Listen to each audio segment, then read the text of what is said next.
చల్లగా. శ్రీలలిత.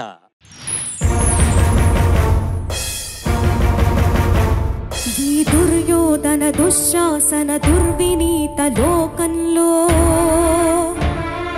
రక్తాశ్రులు చిందిస్తూ రాస్తున్న శోకంతో మరో మహాభారతం ఆరవ వేదం మానభంగ పర్వంలో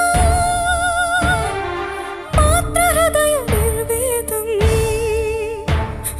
నిర్వేదం.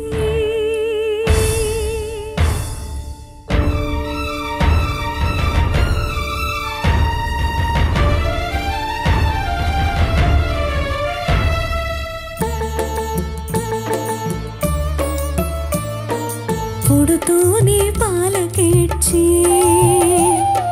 పుట్టి జంపాలకేడ్చి పెరిగి పెద్ద కాగానే ముద్దు మురి పాలకేడ్చి తనువంతా దోచుకున్న తనయులు మీరు మగసిరితో బ్రతకలేక కీచకులై కుటిల కామమేచకులై స్త్రీ జాతిని అవమానిస్తే మీ అమ్మల స్తన్యంతో మీ అక్కల రక్తంతో రంగరించి రాస్తున్న ఈనాడే మీకోసం మరో మహాభారతం ఆరవ వేదం మానభంగ పర్వంలో మాతృహృదయ నిర్వేదం నిర్వేదం.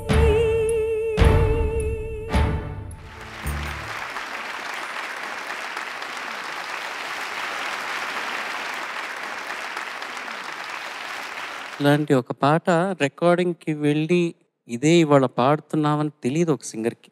స్టూడియోకి వెళ్ళి లిరిక్ రాసుకున్న తర్వాత కీరవాణి గారు లాంటి వారు లేకపోతే మనో అన్న వాళ్ళు లాంటి వారు హార్మోనియం పెట్టుకొని ఇది సాంగ్ అని చెప్పి దాని తర్వాత సిచ్యువేషన్ ఎక్స్ప్లెయిన్ చేసేంత వరకు ఒక సింగర్కి ఇట్లాంటి పాట పాడుతున్నాం అన్నది తెలియదు. ఇన్స్టెంట్గా ఆ మూడు అంటే ఐ కెన్ జస్ట్ విజువలైజ్. స్టూడియోకి ఎంట్రీ అవుతుండగా సరదాగా అందరితో హలో చెప్పుకుంటూ హాయ్ కబుర్లు చెప్పుకుంటూ మాట్లాడుకున్న తర్వాత వాయిస్ రూమ్లోకి వెళ్ళిన తర్వాత కదా ఇట్లాంటి ఒక పాట అన్న తర్వాత ఆ జానకమ్మ గారు ఎట్లా ఎమోషన్ మారి ఇట్లాంటి ఒక పర్ఫార్మెన్స్. నేను యాక్చువల్లీ వాళ్ళ లైవ్లో అది ఎక్స్పీరియన్స్ చేస్తున్నాను సార్. ఇంత నుంచి అన్ని పాటలకి చాలా ఎక్స్ప్రెషన్స్ ఇస్తూ అంటే ఎంజాయ్ చేస్తూ ఉన్నా. బట్ ఈ పాటకు వచ్చేటప్పటికి ఏదో ముందు ఒక ఆ మూడ్లోకి వెళ్ళిపోవాలని చెప్పి చాలా సీరియస్గా ఉండి ఆ విజువల్స్ అన్ని చాలా చాలా కష్టమైన ఒక విషయం. బట్ ఎనీహౌ ఐ థింక్ నువ్వు ఎలా పాడావో జడ్జెస్ని కనుక్కుందాం. శ్రీలలిత సార్, ఇప్పుడు ఈ కరతాళ ధ్వనులు కానీ స్టాండింగ్ ఓవేషన్ కానీ అవి చాలామందికి సంబంధించిన విషయాలు.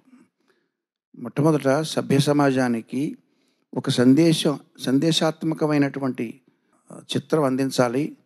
దాంట్లో వ్యయ ప్రయాసాలకు వెరవకుండా చెప్పదలుచుకుంది చెప్పాలి, సూటిగా ఉండాలి అనే ఒక గొప్ప ప్రయత్నం చేసిన రామోజీరావు గారు, ఆయనకి సహకారం చేసినటువంటి ఈ వేటూరి గారి ఆ పాట, ఆ ఒక్కొక్క మాటే మంత్రం అన్నట్టు అందులో ఒక్కొక్క మాట ఒక్కొక్క ఆయుధం లాంటిది, ఒక్కొక్క బాణం లాంటిది. అటువంటి లిరిక్ అందించిన వేటూరి గారు, అంత అద్భుతంగా స్వరకల్పన చేసిన మా గురుగారు చక్రవర్తి గారు, పాడిన జానకి గారు.